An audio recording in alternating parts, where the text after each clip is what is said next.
परिस्थितीने सर्व रस्ते बंद केल्यानंतरही केवळ आपल्या स्वतःच्या संघर्षाच्या जोरावरती अगदी हातगाडीवरून वस्तू विकण्यापासून ते धुनी-भांडी अशा सर्व प्रकारची कामं करून आपल्या कुटुंबासाठी एक खंबीर ढाल बनून संसाराचा कुटुंबाचा भार सांभाळणाऱ्या आपल्यातल्याच या हिरकण्यांशी 1 मे महाराष्ट्र दिन आणि कामगार दिनी पुण्यामध्ये जनसेवा सोशल फाउंडेशन यांच्या वतीने हितगुज करण्यात आलाय।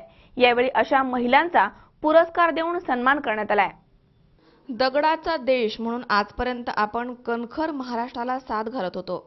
1 मे 1960 रोजी स्वतंत्र महाराष्ट्राचा तेजस्वी सूर्य उगवला आणि खऱ्या अर्थाने संयुक्त महाराष्ट्राचा लढा यशस्वी झाला।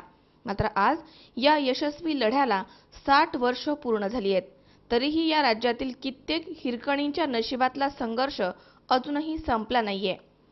परिस्थितीने आणि नियतीने सर्व दरवाजे बंद करूनही केवळ आपल्या संघर्षाच्या जोरावरती स्वतःचा संसार समर्थपणे पेलवणाऱ्या या हिरकणी अनाथ आश्रमामध्ये काम करणं, फिरत्या हातगाडीवरनं वस्तू विकणं, फुले विकणं, धुनी-भांडी करणं, वृद्ध व्यक्तींचा सांभाळ करणं, स्वतःच्या कुटुंबासाठी खंबीरपणे लढा देत अभिमान वाटावा असा संसाराला हातभार लावणं, या सर्व गोष्टी पडताळून जनसेवा सोशल फाउंडेशन यांच्या वतीने पुण्यामध्ये अशा सर्व महिलांशी हितगुज करण्यात आलाय आणि त्यांच्या जीवनातल्या आठवणींना उजाळा देण्यात आलाय। त्यामुळे त्यांच्या मनामध्ये साठलेला दुःखाचा ज्वालामुखी बाहेर पडलाय आणि मनमोकळेपणाने जनसेवा सोशल फाउंडेशनच्या भगिनींनी त्यांच्याशी संवाद साधलाय। अशा प्रकारे या महिलांचा 1 मे महाराष्ट्र दिन आणि कामगार दिन साजरा करून अशा महिलांना सन्मान चिन्ह देऊन त्यांचा गौरव करण्यात आलाय। या कार्यक्रमाचे आयोजन सामाजिक कार्यकर्त्या उज्ज्वला झेंडे आणि श्वेता पाटील यांनी केलं होतं।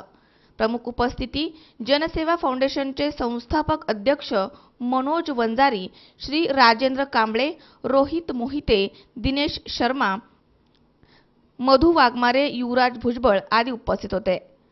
जनसेवा सोशल फाउंडेशनने त्या महिलांना पुरस्कार देऊन एक वेगळा आदर्श निर्माण केलाय। आपल्या आजूबाजूला असे अनेक कुटुंब आहेत ज्यांना अशा सहानुभूतीची गरज आहे। तुम्हीही अशा प्रकारचे माणुसकीचं एक पाऊल नक्की उचला असं मत मनोज वंजारी यांनी मांडलंय। तुकाराम गोडसे, सी 24 तास, हडपसर, पुणे।